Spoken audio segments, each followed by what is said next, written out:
వారం రోజుల క్రితం నేను మునక్కాయ టమాటా చేసిన.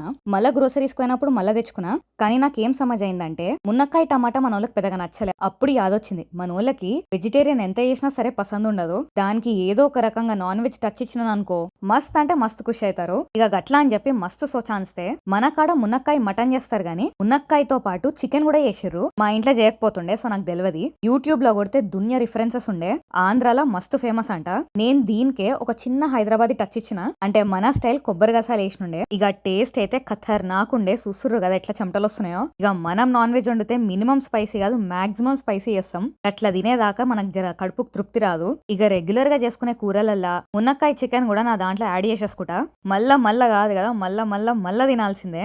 మస్త్ ఎంజాయ్ చేసినా, నాకు తెలిసి మీరు కూడా ఎంజాయ్ చేస్తారు. ఈ ఆఖిర్కి గంత స్పైసీ తిన్నాం కాబట్టి మంచిగా గడ్డ పెరిగేసుకొని తిన్నుండే. ఇది బయటది కాదు, ఇంట్లో చేసుకున్నది. ఆఖిర్కి బగారా మునక్కాయ చికెన్ అంగారుండే. మీకు సమజ్ అయినట్టుంది కదా. సరే మరి ఉంటాం అలా.